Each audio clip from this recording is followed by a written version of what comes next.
இருக்க போது, டேபிள் இருக்க போது, பேராகிராஃப் எல்லாம் இருக்க போது. ஆனால் அவையின் தோற்றப்பாடு மாறிக்கொண்டு இருக்கும். சிஎஸ்எஸ் நாங்கள் எழுதி கொண்டு போவோம். சிஎஸ்எஸ் எழுதி கொண்டு போய்க்குள்ள நீங்கள் வடிவா யோசிக்கணும். முதலாவது இன்லைன் என்றால் நீங்கள் அதுக்குள்ளேயே போய் ஸ்டைல் என்று போட்டு எழுதுறாரு. இங்க இந்த பேராகிராஃபுக்கு அதுக்குள்ளேயே போய் ஸ்டைல் என்று போட்டு எழுதியிருக்கலாம்.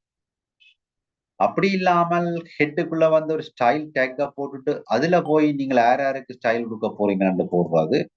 இதை சொல்றது இன்டர்னல் சிஎஸ்எஸ். இன்டர்னல் HTML ப்ரோக்ராமுக்குள்ளதான் எழுதுறோம். ஆனா வச்சிருக்கணும் இந்த ஸ்டைல துவங்கி முடிக்கிறார். இதுல நாங்கள் எங்களுடைய HTML இருக்கிற அந்த டேக்குகளுக்கு எழுதலாம், அல்லது நான் ஒரு பேரை கொடுத்து இந்த பேர்ல ஒரு ஸ்டைல உருவாக்க, இந்த ஸ்டைல உருவாக்கி போட்டு அந்த பேர்ல தான் உருவாக்கி வச்சிருக்கணும். அந்த பேரை கொண்டு எங்களுக்கு தேவையானது கொடுக்கலாம். இந்த H2 கொடுக்கலாம், இந்த பேராகிராஃப் கொடுக்கலாம். அப்ப இதுல என்ன லாபம் என்றால், என்ன நன்மை என்றால், இதுல P என்று போட்டு நான் இது எழுதியிருப்பேனா இருந்தால் இந்த ப்ரோக்ராமுக்கு எல்லா பேராகிராஃபும் இதை எடுத்துடும். ஆனா இப்ப நான் P என்று போடாமல் ஒரு ஸ்பெஷல் நேமை கொடுத்தால் அந்த ஸ்பெஷல் நேமை கொண்டு யாருக்கு கொடுக்கிறனோ கிளாஸ் ஈக்குவலண்ட் அவர் மட்டும்தான் அதை எடுப்பார். அது கட்டாயம் பேராகிராஃபுக்கு மட்டும் இல்ல, ஒரு ஹெடிங்குக்கும் அதை கொடுக்கலாம். இந்த மாதிரி ஹெடிங்கும் கொடுக்கலாம். அப்ப இத இந்த பல்வேறு விதமாக இந்த சிஎஸ்எஸ் நாங்கள் இதுல அப்ளை பண்ணலாம். நாங்கள் இதுக்கு மேல நான் போகவில்லை. இதுல அடுத்ததான் இந்த நோட்ஸ்ல இருக்க மூன்றாவது வகை. இதுல சிஎஸ்எஸ் அறிமுகம் வந்து முதலாவது இன்லைன், இன்டர்னல் வரும். இந்த எக்ஸ்டர்னல் என்னண்டு வரும். எக்ஸ்டர்னல் அதை பார்ப்போம் என்னண்டு வரும். எக்ஸ்டர்னல் என்றால் இதுக்குள்ள நான் இந்த ஸ்டைல் என்று எழுதினா இதுக்குள்ள எழுத போறது இல்லை, நான் வெளியால கொண்டு எழுத போறேன். இது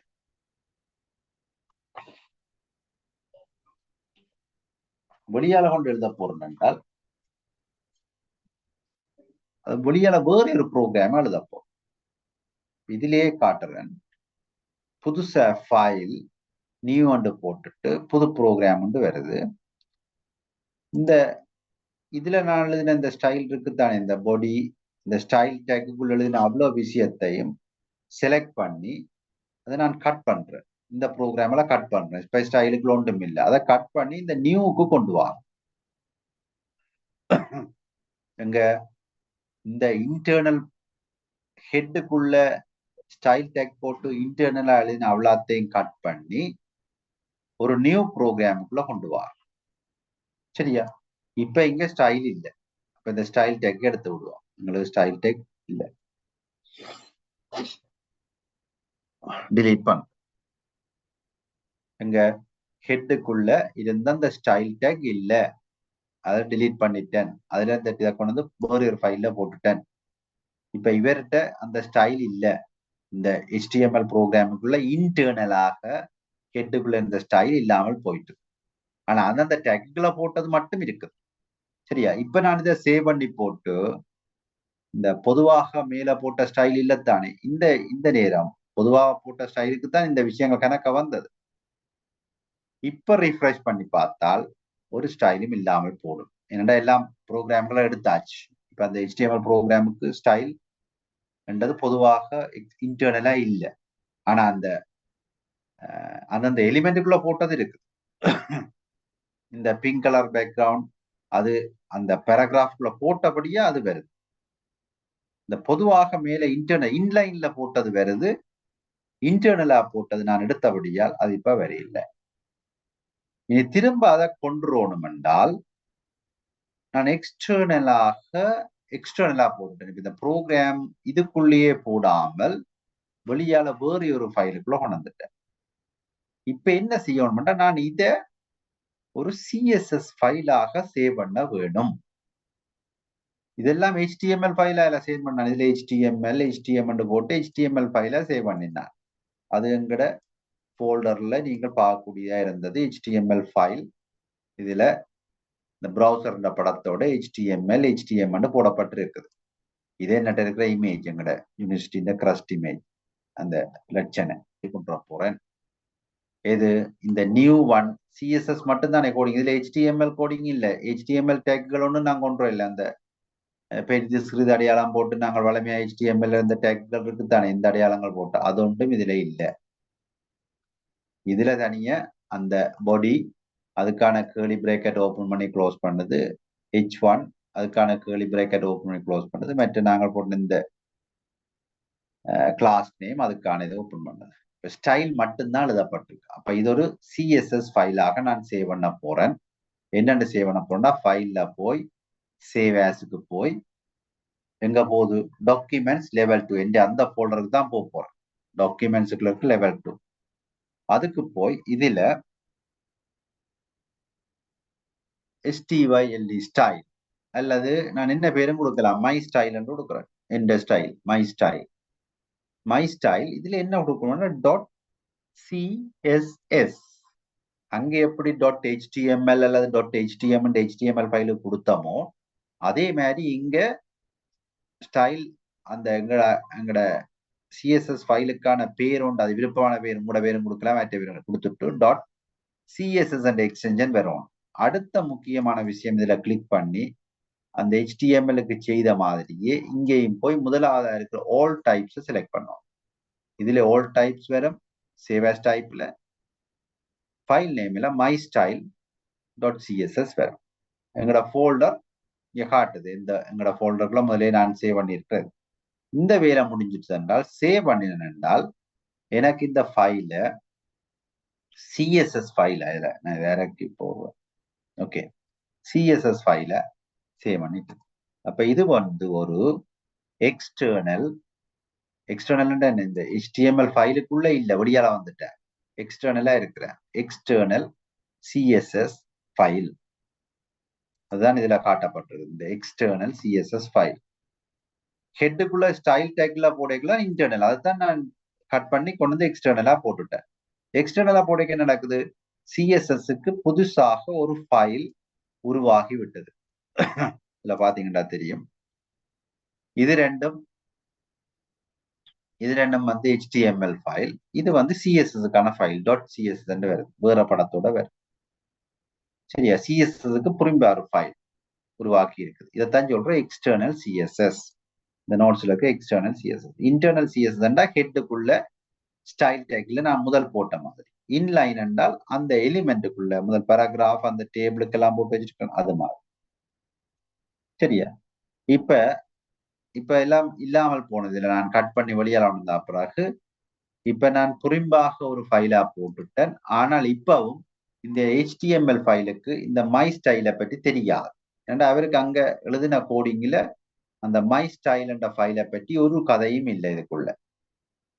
அப்ப இதுக்கு இந்த HTML ஃபைலுக்கு இந்த மை ஸ்டைல் ஃபைலுக்கு இந்த தொடர்பை நான் ஏற்படுத்தி கொள்ளணும். மை ஸ்டைல் என்ற ஃபைலுக்குலாம் ஸ்டைல் இருக்குது, அந்த ஸ்டைலை இவருக்கு கொண்டுறணும் என்றால் இவருக்கும் அவருக்கும் இடையில ஒரு தொடர்பு ஏற்படுத்துற என்றால் இவருக்கு அதை தெரியப்படுத்தணும். அப்ப ஹெட்டுக்குள்ளதான் அந்த தெரியப்படுத்துற வேலையை நான் செய்ய போறேன் என்றால் ஒரு டேக் கொண்டு போட போறேன். அந்த டேக்ல ஹெட்டுக்குள்ளதான் செய்கிறேன். இப்ப அந்த டேக்ல ஒரு லிங்க் கொண்டு கொடுக்க போறேன் இந்த HTML ஃபைலுக்கும் அந்த CSS ஃபைலுக்கு லிங்க். அந்த லிங்க்ல REL என்ற ஒரு அட்ரிபியூட் வரும், அதுக்கு ஈக்குவல் இதெல்லாம் நீங்க அப்படியே இதே எழுதுவோம். அதுல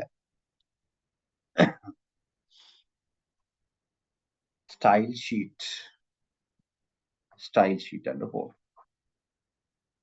சரியா, லிங்க் REL ஸ்டைல் ஷீட், இது ஒரு அட்ரிபியூட். நான் என்ன செய்ய போறேன்னா லிங்க் பண்ண போறேன்.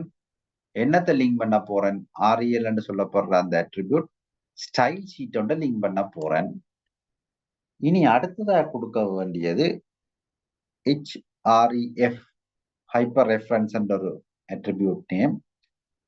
இனி இந்த இதுலதான் எந்த ஃபைலுக்கு இதுல சொன்ன நான் லிங்க் கொடுக்க போறேன், REL ஸ்டைல் ஷீட்னா ஒரு ஸ்டைல் ஷீட்டுக்கு லிங்க் கொடுக்க போறேன்.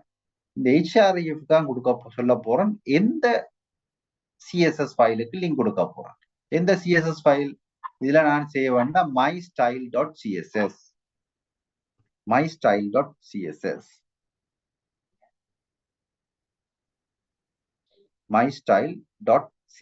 ஃபைல். அப்ப இந்த HTML ஃபைல்ல இருந்து நான் லிங்க் கொடுக்க போற ஃபைல் mystyle.css. அப்ப href அந்த அட்ரிபியூட்ல அந்த எந்த ஃபைலுக்கு லிங்க் கொடுக்க இப்பதான் இந்த HTML ஃபைலுக்கு இங்க ஒரு mystyle.css ஃபைல் இருக்குன்றது தொடர்பு ஏற்படுத்தப்படுது. இந்த HTML ஃபைலுக்கு இவருக்கும் தொடர்பு ஏற்படுத்தப்படுறது இந்த டெக்கால. அது ஹெட்டுக்குள்ளதான் போடும். எக்ஸ்டர்னலா சிஎஸ்எஸ் கொண்டு எழுதினால் அவர் இந்த HTML தொடர்பு ஏற்படுத்துறதுக்கு லிங்க் அண்டு போட்டு என்னத்தை லிங்க் பண்ண போறோம், ஸ்டைல் ஷீட். அடுத்த அட்ரிபியூட்ல எந்த ஸ்டைல் ஷீட்டை லிங்க் பண்ண போறோம், நாங்கள் உருவாக்கின ஸ்டைல் ஷீட் நேம் இதுல கொடுக்குறோம். இப்ப இதை சேவ் பண்றோம். இந்த ஸ்டைல் ஷீட்டும் சேவ் பண்ணி இருக்கணும், அதையும் சேவ் பண்ணி கொள்ளணும், எல்லாம் சேவ் பண்ணணும். இது சேவ் பண்ணி இருக்கணும், மற்ற ஃபார்ம் முதல் கிரியேட் பண்ணாங்க, இது எல்லாம் சேவ் பண்ணி இருக்கு. இப்ப இந்த அவுட்புட்ல நான் ஸ்டைல் எடுத்தோன்னு இல்லாமல் போனதான் இப்ப ரீஃப்ரெஷ் பண்ண திரும்ப அதே ஸ்டைல் வரும். ஏன், இப்ப கனெக்ஷன் வந்துட்டுதாங்க, இதுக்கும் கனெக்ஷன் வந்தபடியா அந்த ஸ்டைல் முழுக்க இங்க எடுத்துட்டு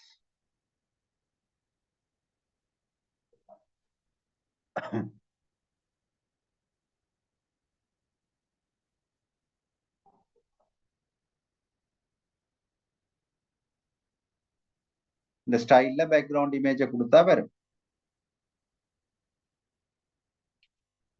பாடிக்கு பேக்ரவுண்ட் இமேஜை கொடுத்தோம்னால் ஸ்டைல்ல வரும். பாடி பேக்ரவுண்ட் கலர் கொடுத்த மாதிரி பேக்ரவுண்ட் இமேஜ் கொடுக்கலாம்.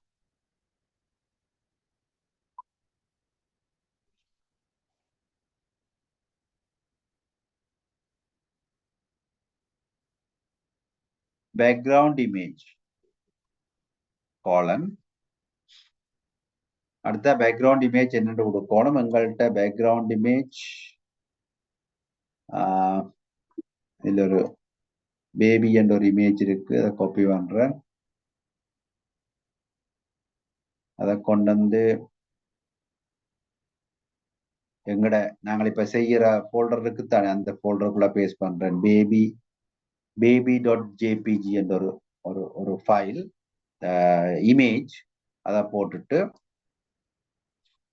சரி எங்களோட போல்டர்ல நான் ஒரு இமேஜ் பேக்ரவுண்ட் இமேஜ் கேட்டீங்க, அந்த பேக்ரவுண்ட் இமேஜ் ஒன்றை நான் கொண்டு வந்து போட்டுட்டேன் இந்த போல்டருக்குள்ள. இனி அந்த பேக்ரவுண்ட் இமேஜை லிங்க் பண்ண போறேன். எங்க இந்த பாடிக்கு பேக்ரவுண்ட் கலரோட பேக்ரவுண்ட் இமேஜ்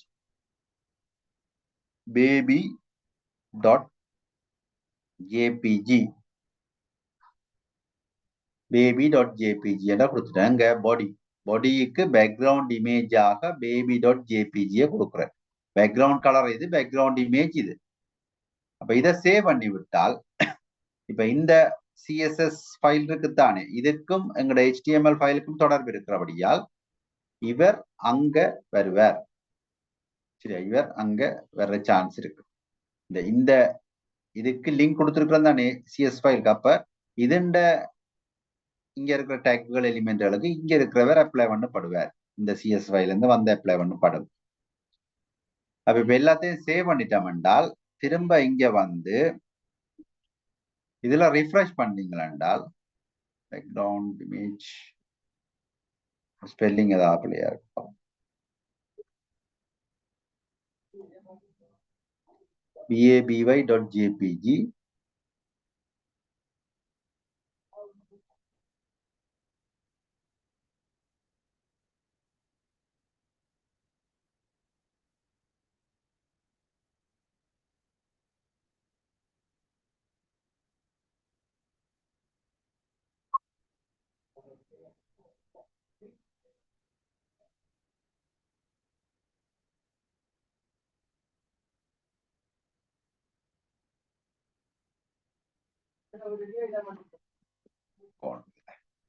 இப்படி நேர கொடுக்க இயலாது. URL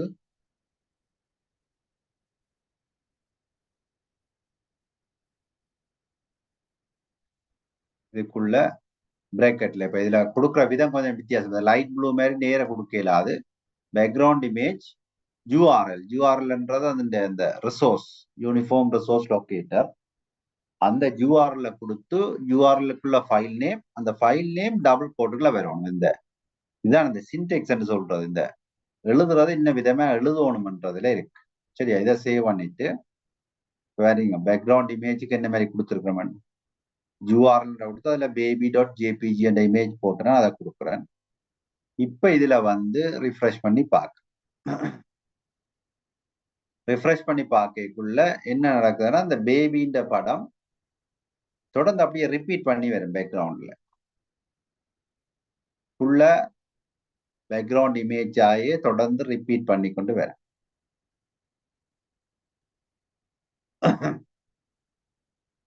இதுதான் CSS வேலை.